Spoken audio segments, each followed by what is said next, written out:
Yes, you guys look good, eh? Firstly, Gerald, man, I need your shirt. I was looking at it, I thought it would fit perfectly. We're going to swap afterwards. And then you spoke, I've never done this, but you spoke about God as a sense of humor. And I thought, well, I heard a joke this week at my men's meeting, and I thought maybe I should tell you. Let's see. So who of you guys on a daily basis work on a computer? Yes? All right. And on the computer, there's a program called Word. Yeah? So everyone knows Word. You edit, you write a letter. So here's the joke. So if there's a contest between Jesus and the devil on who will be the best in Word, who will win? Why? Because Jesus saves. Do you get it? All right, okay. He will actually press the save button. So that's that's the joke. Are you ready for the word this morning? So the prophetic word for the year is the church is one body. We are many members, but we are one body. And this whole year we've walked through the series. So God, He's in charge of all the physical gifts. You're a gift. He gave you some gifts, some talents. And then we spoke about Jesus, and He's in charge of the ministry gifts, the fivefold ministry. That's His responsibility. And this term, as Chantal said, we are busy with Holy Spirit. And we spoke about His gifts. He's got His own gifts, the 9 gifts of the Spirit. He's got some fruit. And so today I want to continue in that line where I want to speak about the Holy Spirit. But for me to speak about the Holy Spirit here, I want to go back all the way to that sentence that says, in the beginning. So you know me, I'm going to start in the Old Testament, in the beginning. But before we start, let's just pray. Lord, thank you for these awesome people. They are a good bunch of people. You love them, Lord. Heartfelt is what a family, what a community, Lord. And this morning I pray that you are a God who's got eyes, and I pray that we will be able to see.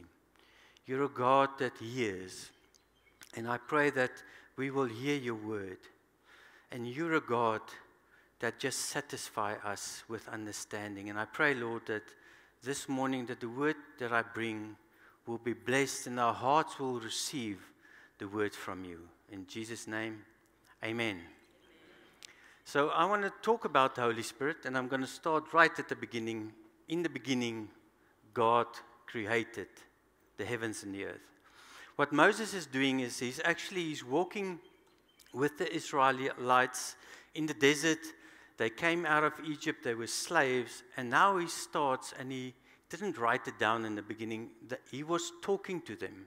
So and he explained, because he had this revelation in the burning bush and with the presence of the Lord, he explains what the kingdom of God is like, but he talks to them. And I just want to talk to you today, like Moses did, in a way that we describe the kingdom of God. So he says, in the beginning, God created heaven and earth. So God is a creator. What he's saying is God creates. God is someone who made spaces. He made the heavens and the earth. He made the garden. And in these spaces he created. He created for the heavens, he made angels. He created the cherubim. He created creatures. And then on earth, he created trees, he created animals. And then he gets to the garden. And he says, in the garden, let us make man in our own image. He didn't create, let us make. Do you hear the difference? He says, let us make man in our own image. Let us make someone who is like us. The question is, have you ever asked yourself the question, why? Why did God make man? He created Adam, he made Adam, and he made Eve. But there's a question that we're going to just try to answer. Why? Why did God make man out of the dust of the earth? So he took dust, he made Adam. And just a side note, gents, and then he made Adam, and the word says, he fashioned Eve. He made man from dust, and then he fashioned Eve. She's an upgrade, by the way. You can see. All right, so why did God make us? I think it's the following. This is what I think. God is love. Not God has love. God is love. And God has so much love that he actually wanted to share it with someone who is like him. That's why he didn't create us. He made us. In essence, don't know if it's a word, but he fathered us. He conceived us and he became our father. So we are like him so that he can love us. And the reason why he did it, and Chantal actually said it, is the reason why God made us to be like him is so that he can have fellowship with us, so that he can be with us, so that he can have relationship with us. And then in Genesis 3:8, you see the scripture that says, and God walked in the garden in the cool of the day to be with Adam. In essence, he wanted to dwell with Adam. He wanted to walk with him. He wanted to be with him. And his presence was there. And that's where we get the word presence. God was present with Adam in the garden. And here is your Hebrew word, David. Your Hebrew word for today is Shekinah. It's the glory. Shekinah means the dwelling place of God. God dwelt with Adam. Shekinah glory, the dwelling place of God, the manifestation of the presence of God. That is the word that describes the presence of the Lord. Shekinah glory. You've heard that word before, the Shekinah glory. So it's the visible manifestation. It's a dwelling place. It's also called the weight of God. That manifestation has a physical attribute. There's a heaviness to it. There's a weight to that thing. But then, you know the story that Eve and Adam, they didn't listen to God, so they listened to another voice. And that voice told them something else. And in that moment, Adam and Eve separated from God. It's the word sin. They separated. They decided to separate by themselves from God. They were hiding from him. They were hiding from God while he was walking. They separated from God, from this loving Father. And when they went out of the Garden of Eden, they were separate from God. But the love of the Father is so fantastic. It is so much. There's so much love that God has, that from that moment onwards, God then pursued us as man to be with us again. Yes?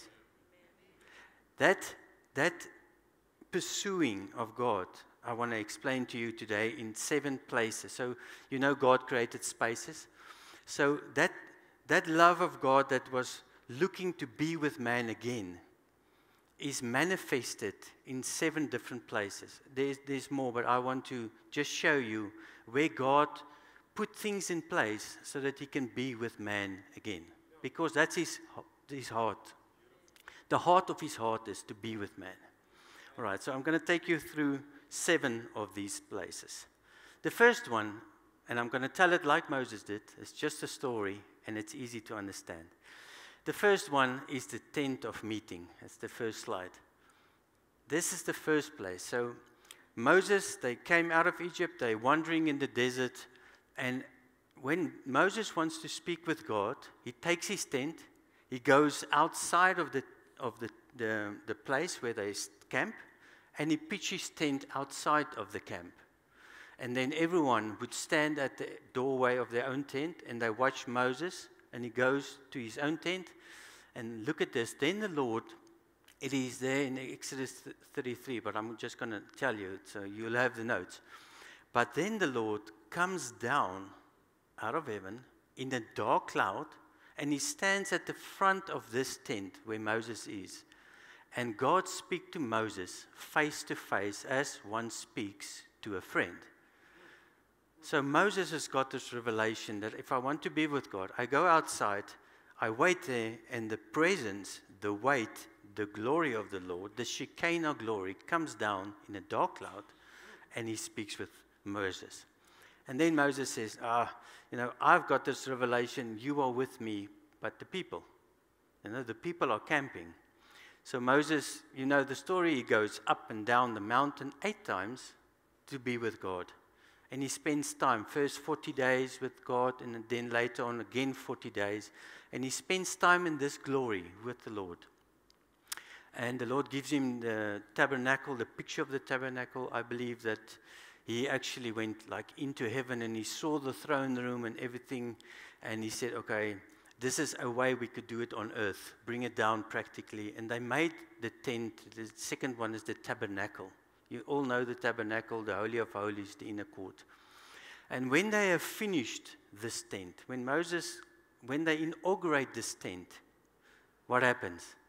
The Lord comes down in a cloud, and it fills that tent. And that heaviness is so heavy that Moses can't go inside. It blocks him from going because it's a physical manifestation of God.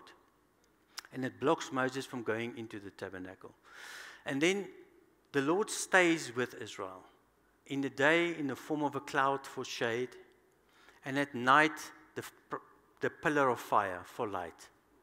And whenever that presence lifts up and it moves, the people pack up, they go where the glory is, where the presence of God is, because he's leading them in the wilderness to the next place and the next place.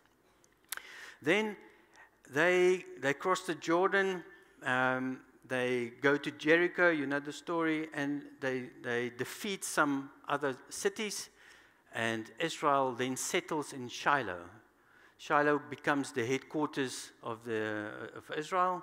It's in the middle of the country, and from there for 400 years, they pitched a tent in the city. And the normal sacrificing happens, the priests are there, and so for 400 years, the Lord stays in Shiloh in the tent with them. But it says there in Samuel 3 that in those days, there were not many words from the Lord. He didn't speak a lot, and there were hardly any visions. So the Lord is there, but he is not engaging with them because they start worshiping other idols. They look at all the guys around them, which they should have defeated. They didn't listen. So now there's all these influences that coming towards them, and they start looking to other gods. And so God is a little bit silent. He's there, but he's silent. But he comes to this one guy called Samuel. You know the prophet Samuel. And he starts speaking to Samuel. And Samuel was he was learning to be a priest, and he was serving in this tabernacle. But he was under Eli, and Eli had 2 sons. And those 2 sons were wicked. They burned strange fire, they made strange offerings, they were worshipping other gods in the temple. And so the Lord speaks one night to Samuel, and he says, Samuel, Samuel, and it's on there. He says, where are you? He's calling for him, and he says, speak, your servant is listening. And then the Lord continues to speak with him, and he tells him what will happen in the future. And here is the first break in our beautiful story of this presence. The Lord wants to be with his people, and then we find a break. After this, where he speaks with Samuel, there's a break. And the Philistines attack Israel in Shiloh, and they defeat them. And in this defeat, then the elders realized, whoa, we must do something. And they make a very big mistake. They say, go and fetch the Ark of the Covenant and bring it to the battlefield. Because if the Ark is here, we will have the victory. But they said, bring the ark to the battlefield because it will give us the victory. They forgot that they are serving a God. They didn't ask God, must I attack the Philistines? They didn't say, God, would you be with us? They say, bring the ark, because this thing became an idol. Bring the ark. And they got slaughtered. 30,000 guys die on the day. And the two sons, that was Eli's sons, they were in the battle, they died.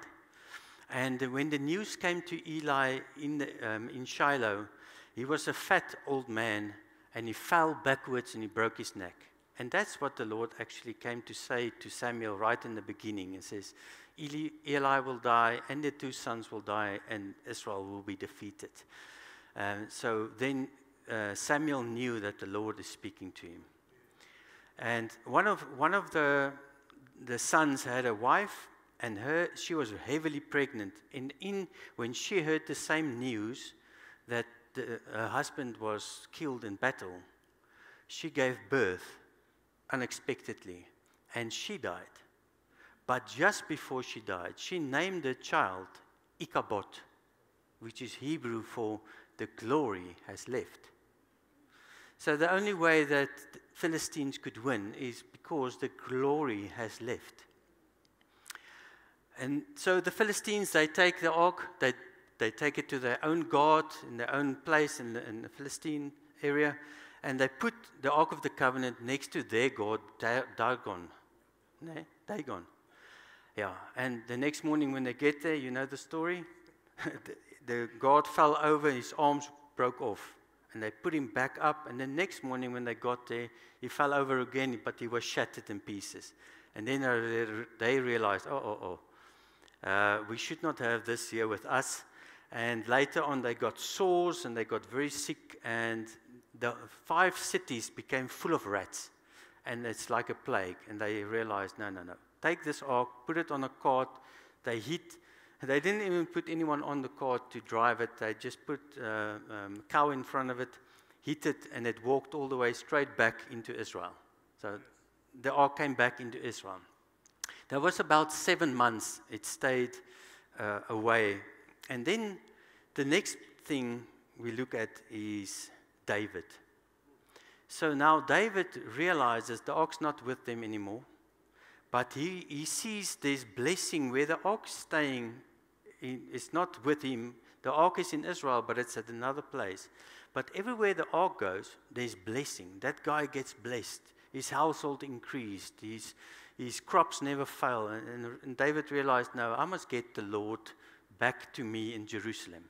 And it's a whole elaborate story, but David goes and he fetches the Ark of the Covenant, and he brings it all the way back into Jerusalem. And he pitched a tent there. And amazing thing for me that happened is David institutes the first prophetic church. He's the guy that says, now the ark is here. Now we're going to praise and worship the Lord. Never before has it been done. We praise and worship 24 hours. Every day and night, there will be praise and worship as long as the ark is here. And he puts things in place, and he opens the veil so that the people can actually see the Ark of the Covenant. Remember, it was always behind closed doors. But David, thinking forward as if he is in the new covenant, sets up this tent of worship and access. Beautiful. And then David one night, because he loves the Lord so much, he is in his house and he walks up and down, and in his heart he says, Lord, this is not right. I live in this beautiful house, but you live in a tent. I'm going to find a place for you so that you can dwell forever. And I want to read that scripture to you. It's Psalm 132. He says, surely I will not go into the chamber of my house or go up to comfort to my bed. I will not give sleep to my eyes or slumber to my eyelids until I find a place for the Lord, a dwelling place for the mighty one of Jacob. So he wants to make a place for the Lord. He wants to build him a house. And then the Lord sends Samuel, the same guy, and he says, listen, David, you cannot build me a house. I know it's in your heart. I'm going to build you a house. Why do you want to? I'm going to serve you. I want to build you a house. And he gives him a promise to say, your house that I'm going to build for you will last into eternity. It will last so long that the Savior will come from your house. But, the Lord says, because your heart is for me, because you are a man after my own heart, build the house. Yes. And he gives him permission to build him a house. And David goes, he prepares all the wood, the plans. He buys the gold, the silver, the bronze. He gets the people all the craftsmen. He gets everything in place. And just before he starts, the Lord says, David, you're a man of war. There's too much bloodshed in your heart and on your hands. You cannot build me this house. Because I build when there is peace, not when there is war. And he says, your son, Solomon, will build me the house, because I will make that there is peace in his lifetime, so that he will build me the house. But it was in David's heart to build the house for the Lord. And then Solomon comes on the scene, and he actually continues to build the house of the Lord. It's in Jerusalem, and a beautiful thing is it in 1 Kings 8. When they have finished the most expensive building that was ever built, it was made of gold. It cost, they say something about, if they work it back, 20 billion rand to build this one place. What happens? And the inauguration of that temple, the most beautiful house of the Lord, when they inaugurate it, there's 120 priests at this function. They bring the ark, they put it in the temple of Solomon, and the Lord comes down with his glory. The glory cloud again fills this temple. And it's so heavy again that the 120 priests cannot minister. They fall down because of the heaviness, the glory, the manifestation of the Lord. And the Lord then stayed for 400 years in that temple with them. The offerings, the same thing continues, but the Lord is there. But as everyone separates from the Lord, Solomon does the same thing. He starts separating from the Lord by marrying lots of women, and they bring all their gods, and he tries to please them, and he builds shrines for them all over, and he worships with them on the hills other gods.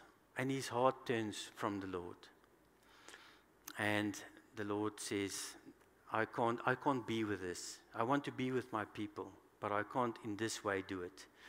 They stand in the temple with their backs towards the Holy of Holies, and then the priests go and they praise and worship the sun god from the east as it comes over the temple. So the Lord said, no, I'm out of here, literally. And so the next break in the story is just after Solomon, when Nebuchadnezzar comes and you know he comes from Iraq side, and he comes into Jerusalem, and he occupies the whole land, and he takes over Jerusalem. He destroys everything in the temple. He takes the gold, the silver, and he takes everything back to Babylon. And he takes some of the guys also. So Israel was the diaspora, they called it. They were captive in another land. They went to Babylon. And they stayed there for 70 years in this captivity. But one of the guys that's there is called Ezekiel. And the beautiful thing about this is, this was a physical thing that happened. But when Ezekiel is sitting in captivity next to a river in Babylon, he sees into the spirit. And he sees why this thing happened in Jerusalem. And you've heard about the chariot, the chariot of God with the glory, the wheels within the wheels. There's a fire coming. So Ezekiel sees this in Ezekiel 9 and 10, this vision of what actually happened in the spirit. And it shows where the glory of the Lord goes up from the Ark of the Covenant, out the Holy of Holies, through the courtyard, out the east gate. So the glory left the Temple of Solomon. And that's why Nebuchadnezzar could come in and destroy the city, because the glory has left. Same as Ichabod, the glory has left. So when the glory is not with the people, they're vulnerable. And then after the 70 years, there's a second temple. So they come back. Cyrus, that took over from Nebuchadnezzar, he sends the guys back to Jerusalem to rebuild the temple. It's called the second temple. He sends them back. He actually funds them to build the temple. So a foreign king funds them to rebuild this temple. But this second temple never had the glory of God in it. The glory never returned after Solomon's temple. The glory never returned to a physical place. So the second temple was built. You know the story of Nehemiah. He built the wall. And Ezra, they find the book, the 5 books of Moses, the Torah. They find this book. And there's a little bit of a reformation. They find this book, and Ezra goes and he reads to the people the laws. And they all repented, and they start worshiping the Lord again. But the glory never returned to the second temple. And then the next break in the story, Jesus comes on the scene. And Jesus visits that temple. But I just want to read, give me the next slide. So Jesus visits the temple, and we know that John says, I saw the Holy Spirit come down on Jesus as a dove from heaven, and the Holy Spirit stayed on him. So that the Holy Spirit stayed on Jesus. Now watch this. John 1:14 says, and the Word became flesh and dwelt among us. And we beheld his glory, the glory of the only begotten Father, full of grace and truth. But that word dwelt is the same word I used in the beginning. It's tabernacled.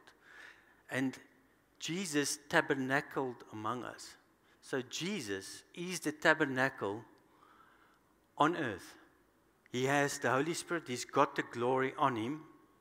He tabernacles with us. And it says Jesus is the radiance of the glory of God. There's many scriptures that explains this. But so Jesus then visits the second temple. The glory was never in the second temple, but Jesus, as the glory of God, visits this temple.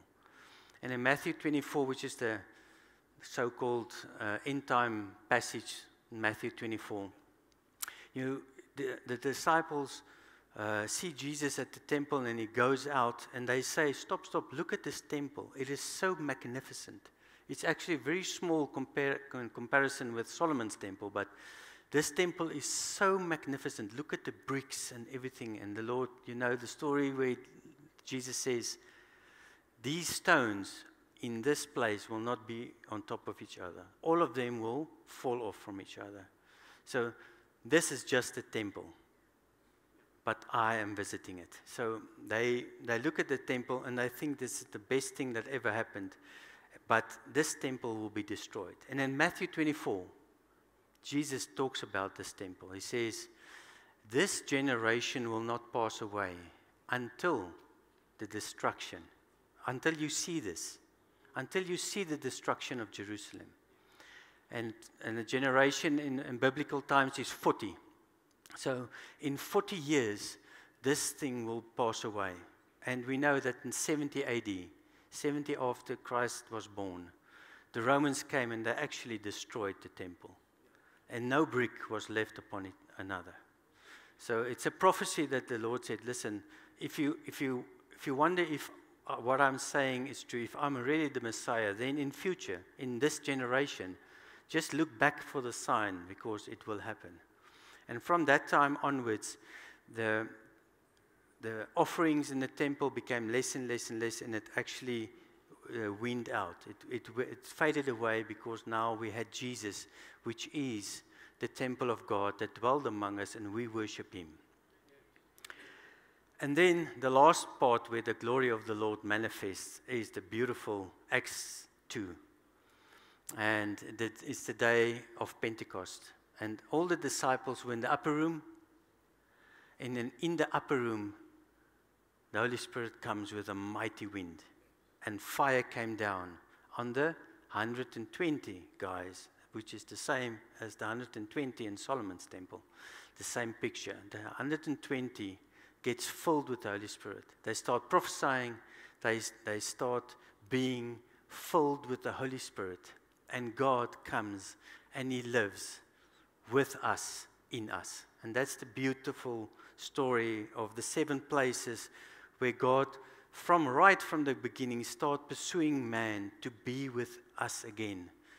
First in the tent, then in the tabernacle, then in the temple, and then in the body.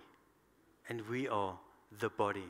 It's the most beautiful thing that God was with Adam and now He's with us.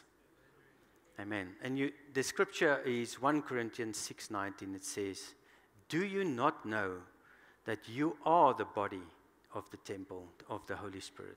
That your body is the temple of the Holy Spirit, who lives in you and was given to you by God." 2 Corinthians 3:18 says, "And we all, with unveiled faces, open faces, contemplate or think about God's glory, His presence, are being transformed into His image." He made us into His image. With increasing glory, with increasing closeness, which comes from the Lord, who is the Spirit. Do you see? There's one story, right from Adam. John 17:22 says, "I have given them the glory you have gave me." That's Jesus. He says, "I had all this glory, the Holy Spirit's on me, and I've given you now the glory." You are full of the glory of God. You are full of the presence of God. And then, 18:20, Matthew 18:20, "Where 2 or 3 are gathered in my name, there I am in the midst," like He was in the tabernacle, in the tent, in the temple. He's always in our midst. It is such a beautiful story of God pursuing us daily to be with us. He will never leave you nor forsake you. You are never, ever without the Holy Spirit. You cannot go away from the Holy Spirit. It's impossible. He's in you. He doesn't go away. So He's Emmanuel. He's God with us now and forever. He will never leave you nor forsake you. And I want to read you just my conclusion at the end while the guys maybe come up. God's love for us is so much that He wants to be with us. And it's difficult sometimes for us to comprehend the fact that we serve an invisible God that was made visible by Jesus. Jesus is the exact representation of God. So if we look at Jesus and what He did, that is how God is. He's full of love. He never chases us away. He's not angry. He wants to heal us. He wants to be with us. He wants to travel with you. That's the God we serve. And I'm going to read this and then I want to pray for us. From the very beginning, God has not been distant. His presence has always been with us, walking with us in the garden, dwelling with us in the tent, shining in the cloud and manifesting in the temple, and now living within us. His great love was pursued us through every age, choosing not to just visit us, but to tabernacle with us, to pitch His tent among us, to abide with us, to be our God and to be our Father, and to make us His people. That is the joy we have. That's the Holy Spirit. We're talking about the Holy Spirit. He's in us. He's with us. While you come forward, let me pray. Lord Jesus, thank you for the goodness and the grace of your mercy. Thank you, Lord, that you made a way for us to be with God. That veil that was split open, that access we have to the Father, a loving Father who pursues us every morning, every day, every hour of every day, Lord. I pray, Lord, that we will experience that great love, and we know with experiential presence that you are with us. Lord, thank you that you've made it possible. Thank you for Holy Spirit, your Spirit that you've sent to us to be with us and be God on earth with us. Thank you, Lord Jesus, for your mercies. And amen. Amen. Come forward. I'm going to pray with you.